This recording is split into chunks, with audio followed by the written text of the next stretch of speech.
Você tem medo da morte? Vamos ver o que o pessoal respondeu aqui, Gil. Você tem medo da morte? Essa pergunta aí que eu fiz, estou virando aqui agora para você, essa pergunta que eu fiz foi para instigar o tema de hoje. Isso. Então, apesar de ser um tema triste, né, aparentemente triste, ou nesse período da Semana Santa a gente reflete muito sobre a morte de Cristo. Por isso que eu quis trazer esse tema para a gente refletir sobre a nossa morte.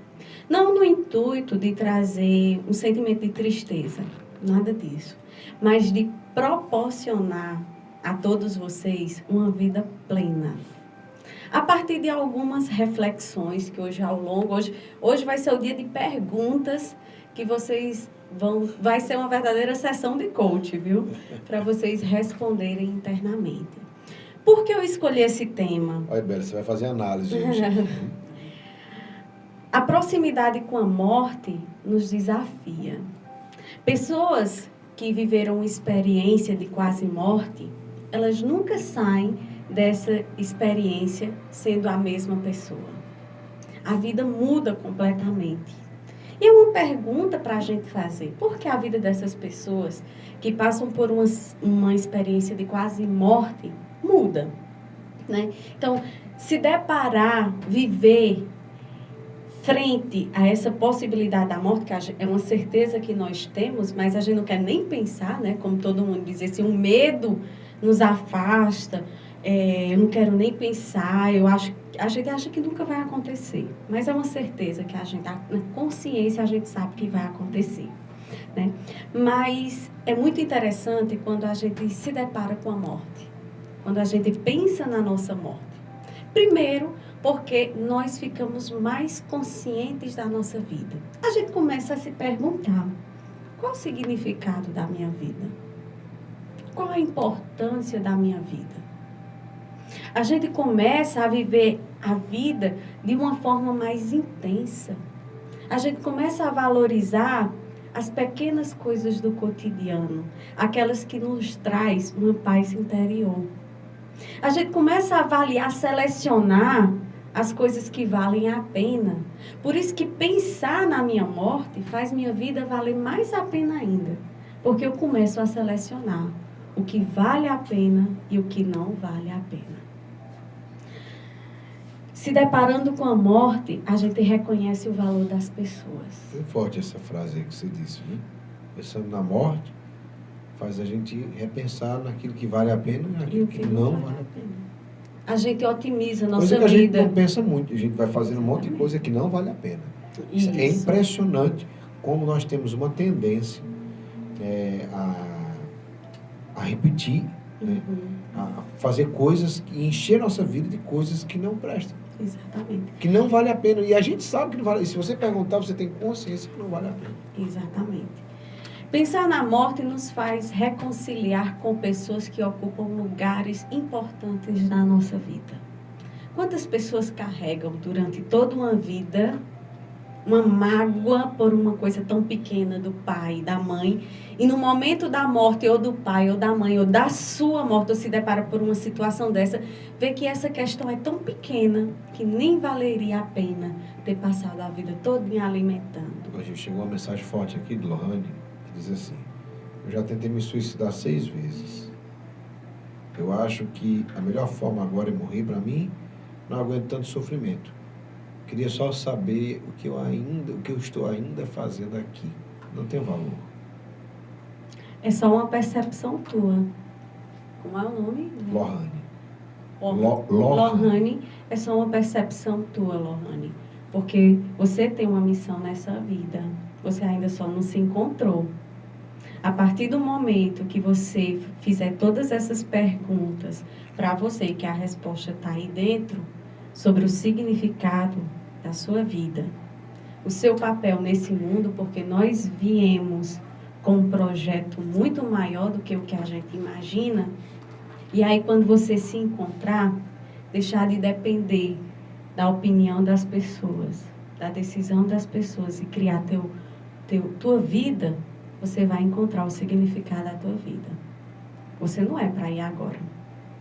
Tá? Até depois de ter 6 tentativas de suicídio, tenho certeza que eu te desejo vida. A morte não é para ti agora, não, viu? Então, minha irmã, eu fortaleço as palavras que Gil falou, né? De fato, você precisa encontrar esse sentido que não encontrou ainda. E eu vou te dizer, com Deus tem jeito. Sempre tem jeito. Aproveita e convida aí para a missão presbiteriana, né? Com Deus tem jeito. Com Deus tem jeito. Sim. Então, assim, a gente começa a se reconciliar. Diante da morte, a gente começa a selecionar coisas tão pequenas que eu levei a sério a vida inteira, viu, Lohana? Começa a pensar quais são os entulhos que ficam no meio do caminho e que você não enxerga. O futuro, entendeu? Tira esses entulhos. Quando nós nos deparamos com a morte, nós nos tornamos menos críticos. Exigimos menos de nós e, consequentemente, das outras pessoas. Fica mais fácil de perdoar. Eu já falei, né? O perdão abre portas, né? Então, fica mais fácil de perdoar a nós mesmos, aos outros, né? Seríamos mais atentos às nossas palavras. Perto da morte, a gente tem mais cuidado no que fala. A gente tem mais cuidado no que expressa para as pessoas. A gente se preocupa com o que a gente está deixando. Então, pensar na morte também nos proporciona viver humanamente. Sabe, Lohana, né? Lohane. Às vezes a gente quer ser super-heróis, ter uma vida de super-herói. Quando a gente assume a nossa humanidade, a gente começa a exigir menos da gente, menos dos outros, né? E aí, pensar na morte nos proporciona viver de forma humana. Pensar na nossa morte diminui nossos medos, viu? Apesar de que todo mundo colocar aí, eu tenho medo. Mas porque a gente nunca reflete sobre a morte. Porque refletir a morte diminui os nossos medos. O nosso medo de fracassar, o nosso medo de ser rejeitado, o nosso medo de morrer para as outras pessoas, o nosso medo de não atender às expectativas do outro. A gente vai perdendo esses medos. E quando a gente se depara com essa morte, os medos que atormentam tantas pessoas, né? E que tem muito a ver com a morte, elas vão perdendo força. A gente vai começando a perceber a naturalidade da vida humana, né?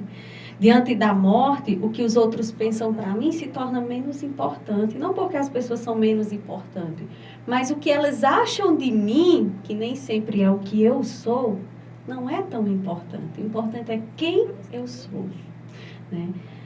A ambição de conquistar algo grande se dissipa, porque eu nem sei se eu vou conseguir concluir. Eu vejo tantas pessoas falando em sucesso, muitos coaches, inclusive, falando em sucesso, e um sucesso relacionado a uma vida profissional, às riquezas que acumulam, e eu pergunto, diante da morte, que valor vai ter tudo isso? Pessoas que são tão ambiciosas por poder e por dinheiro, que esquece o principal. Passa por cima de todos. Passa até por cima de Deus, se for preciso. Então, quando a gente se depara com a morte, a gente começa a repensar quais são as nossas ambições que realmente vale a pena alimentar. Pensando na morte, a gente toma as decisões da melhor forma possível. Ao mesmo tempo, sempre tento lembrar que, no final das contas, cabe a Deus decidir, viu, Lohana? Cabe a Deus decidir. Decidir o que resultará. Tudo isso que a gente não entende, né? Então, a gente, diante da morte, a gente não tem outra opção. A gente se abandona nos braços de Deus. Porque Ele que sabe. Ele que decide. Afinal de contas, Ele que decide tudo. A nossa hora de morrer, né? Então, nós não temos o controle de tudo. Às vezes é isso, a gente quer ter o controle e percebe que não tem. A gente quer ter o controle total da nossa vida, da vida das pessoas. Até de Deus a gente quer ter o controle de vez em quando. A morte fornece as medidas certas para a vida. ela se remete à origem da vida e pergunta para a gente, qual é a minha missão? Para que eu estou aqui? Dentro do nosso cotidiano, das nossas atividades, a gente nem percebe que tem algo em comum que a gente faz na nossa família, no nosso trabalho, no nosso lugar de estudo, em todos os lugares que tem muito a ver, são sinais da nossa missão de vida. E quantas vezes a gente pergunta qual é a nossa missão de vida? Qual o propósito da minha vida? Qual foi o projeto que Deus me deu para cumprir aqui, né? E esse nosso projeto, esse nosso propósito está ligado a uma expressão que Deus tem de mim. Ele fez um projeto para mim. Eu tenho uma expressão singular para Deus. Eu tenho uma particularidade que Deus enxerga. E que se eu não fizer isso nesse mundo, esse projeto que Ele me propôs, ninguém mais vai fazer, porque é um projeto que Ele fez para mim. Né? Então, diante da morte, a gente começa a se perguntar, qual a minha missão de vida? Né? A gente começa a se entregar aos planos de Deus, porque a gente começa a perceber, se perguntar o que é que realmente vale a pena. Tem um outro detalhe muito legal. A morte nos ajuda a desapegar de muitas coisas. Inclusive coisas que nem faz bem pra gente. Ah, eu tenho um namorado que não me quer. Né? Ah, tem muita gente que se desespera. Eu não tenho o emprego que eu quero. Né? Então, assim, a morte nos ajuda a dizer assim, a desapegar mesmo. Aquilo que não me faz bem, que não me faz sentir em paz, que não me faz feliz. Eu estou segurando mesmo por quê, hein? Lembra da frase que de vez em quando eu digo? O que for bom, deixa que fique. O que for ruim, deixa que vá. Mas antes, deixa que venha, porque deixa o aprendizado. Né? Então, com isso, diante da morte, todos os entulhos que tem na nossa vida, que não permite que a gente enxergue o caminho, a razão, os propósitos, a missão, todos esses entulhos morrem. A gente começa a tirar e vai abrindo o espaço para vir um novo.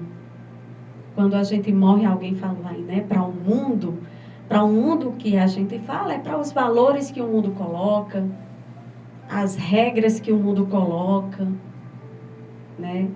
As caixas que o mundo coloca a gente, que a gente tem que ser isso, que a gente tem que ser aquilo, que a gente tem que ser aquilo outro, e a gente esquece a nossa essência. Né? Então a gente vai tirando todos esses entulhos, o que é que não serve mais, e a gente começa a enxergar o que é que tem lá na frente. O novo só pode nascer quando algo velho morre. O que é a Páscoa? O que é a Páscoa? É passagem, né? Passagem da morte para Vida. Ressurreição para a vida. O novo só pode vir quando o velho morre. O que não serve mais. A morte é uma proposta de vida nova. Uma vida sem dor. Mas tem que ser uma vida com Deus, viu? Não voga aí tirar a própria vida, não. Porque aí a gente não tem deixado os projetos, a natureza, o projeto de Deus ser posto em prática na nossa vida. Então a morte é muito mais, minha gente, do que o fim. Não é o fim, é o renascimento.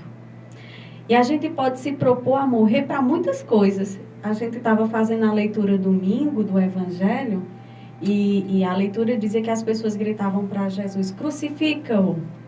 Quantas vezes a gente já disse isso? Porque se todos nós temos Deus, nosso irmão é a representação de Jesus, de Deus, quantas vezes a gente crucifica o outro? Então, é bom pensar nessa Páscoa, que a morte não é o fim. A morte ensina muita coisa, né? A morte, ela nos faz perceber com muita clareza que nós somos todos iguais. Todos iguais. Amém. Amém. Ó, muita gente participando aqui, Gil. dizendo, a própria Lohane estava dizendo aqui para você, chorando aqui com essas lindas palavras, viu? Ela disse que sabe que é guerreira, já passou por esse momento, está voltando tudo de novo, com dificuldade, se corta todo dia, não sente mais dor, né? Vem conversar com a gente, Lohane. Mas ela disse, chorando aqui com essas lindas palavras suas.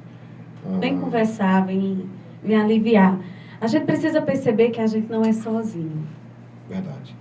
Nem quando nós não temos alguém do nosso lado, nós não estamos sozinhos. Isso é grande verdade. Meu medo é de Deus, Ionara, meu medo é de Deus não me receber na glória, onde eu sei que Ele está. Olha aí. Espera por Ele. Não vai não, espera por Ele que Ele vai te receber. Ele quer. Vai te Ele te esperar. ama. Deus te ama. Isso é importante, mais importante você saber. Vida nova, ressurreição em Cristo. Você perguntou o que era Páscoa, né? Vida nova. É isso.